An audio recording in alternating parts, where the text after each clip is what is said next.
Gearbox has released the newest entry in the Borderlands franchise. Borderlands 3 and Wonderlands were utter garbage, but did they finally make a good game again in Borderlands 4? Well, let's find out. Hey everyone, this is Chris with Platinum Reviews, and today we are reviewing Borderlands 4 on the PS5 Pro. And I say on the PS5 Pro because there's some glitches in there that shouldn't occur on this so-called powerful console, but they do. And we'll discuss that later towards the end of the video. But to start the review, let's jump in with the story. If you were to ask me, Chris, what was the story in Wonderlands? I don't really think I could tell you. As far as Borderlands 3, it was just as bad. The twins were obnoxious and boring and just awful villains. So could they right the wrongs with Borderlands 4? To start, you got this gold motherfucker named the Timekeeper that is oppressing everyone in Kairos like a really shitty dictator guarding a vault for himself. He can use mind control to make you do your bidding that he wants you to do, kill you, whatever. And it is up to you, the Vault Hunter, to stop him. Along the way, you run into his 3 generals. And I do have to say, my issue with the story is I felt like the generals were better villains than the actual Timekeeper itself. I felt like a lot of the stuff with the Timekeeper just kind of felt rushed at the end, and then the payoff wasn't really there with him. It felt like there was a better villain than him at the end, which I don't want to spoil it. But the generals actually felt like thought out characters that had actual motives and everything like that. And they felt just more well-rounded characters and villains than the Timekeeper did itself. I'm not saying it's bad or anything like that. It was still enjoyable throughout the entire game, but I just feel like it could have been stronger.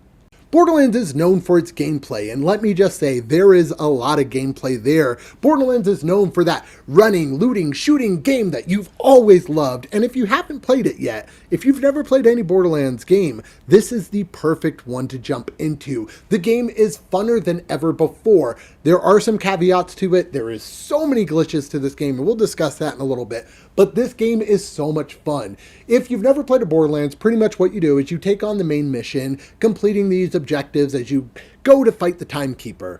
There are side quests that you can do, but these side quests are not the simple fetch quests. They're things that are like getting a missile and making it to where it can shoot off because it's sad that it was a dud, so you're trying to help it explode in the air, things like that. The side quests actually have depth to them, and they're enjoyable to do, and there are a lot of side quests to complete. And you would think after completing the side quest, after completing the story, that's it, but that's not it. That's where the game starts.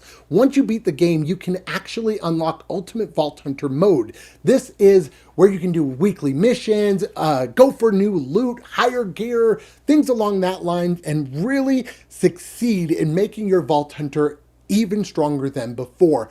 There are 4 different Vault Hunters to pick from, so depending on your playstyle, there's definitely a Vault Hunter for you, with 2 other DLC Vault Hunters planned in the future. Each Vault Hunter has 3 different skill trees with multiple different attributes in these trees that you can unlock with the skill points. You also unlock specializations after beating the game, which grant you things like movement speed, more gun damage, things along that line. Now, Borderlands is known for their loot, and let me tell you, there is a lot of loot. When you kill enemies, they drop barrels and buckets and plenty of loot, like a little leprechaun that just wants to say, hey, how's it going? I'm never going to do that again, by the way. But there is so many things. You can do boss runs, and boss runs are so much easier in this game. Instead of having to exit and go all the way back, you can just hit a button and pay some money, and then you can just redo the boss over and over again. I just absolutely fell in love with how much there was in this game, and I am nowhere near complete. After 40 hours, there is just my toes dipping into the little bucket of Borderlands. Now, this brings me to my bugs and glitches category. Now, first, I do want to point out the music is nothing special, and the graphics look absolutely fantastic, but there are issues with graphics. As you can see on the screen right now, I ran into multiple visual glitches, and I'll show you pretty much not all of them, but a good chunk of the stuff that I ran into. Her dress just said, hey, how's it going? And did weird things. And you'll notice that sometimes with some of the people's clothes, it's not the end of the world.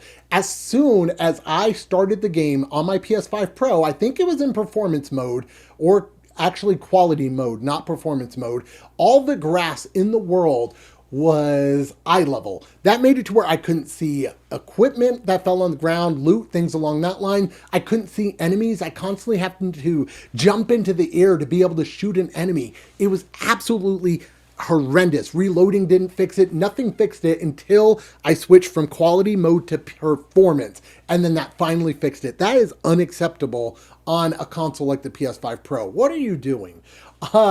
Multiple times, and this wasn't just me, I fell through the map and assets failed to load at just all the time in the game. If you have too much loot in your backpack, like here, it would often freeze up the game or slow it down to where just massive frame rate drops, like the game couldn't keep up with the amount of loot that you had. Enemies, when you kill them, would often float in the sky, which I mean isn't a big deal, but they will also stand there and you will think that they are an enemy that's still alive and waste ammo on it, waste time, all the while the enemy's just sitting there chilling. Now, this is a fast round where I'm just going to throw out a bunch of bugs and glitches that I hit, and we'll just see what happens. I had it to where I would shoot enemies at point blank range with the shotgun. It would do no damage. I had it to where we beat the game, and as soon as we beat the game crashed, and we had to reload, which is super fun, multiple times in fights, and you can see it here. Frame rate drops that were absolutely atrocious. I had it to where vending machines didn't show any items. Items in my backpack never showed that they were being sold. The list goes on, and unfortunately, because of all these bugs and glitches, and I could not name them all here because that's a video in themselves, unfortunately, because of all that, I would give Borderlands 4 an 8 out of 10. If it wasn't for all these issues, the game would easily be a 9.5, with my only real complaint being that the main villain of the story was a little bit weaker than the generals underneath him. I feel like their stories were more thought out than the actual timekeeper, and that's my only real complaint with the game. Other than that, the game is so much fun, and even with all these bugs and glitches, I would still easily recommend this game. I had a blast with this game, and as they patch all these bugs, the game is just going to get better and better and better. If you have any questions about Borderlands 4, let me know in the comments down below. Don't forget to hit that like button and subscribe to the channel for more Platinum Review goodness. As always, this has been Chris with Platinum Reviews. Thank you so much for watching, and as always, keep getting those trophies.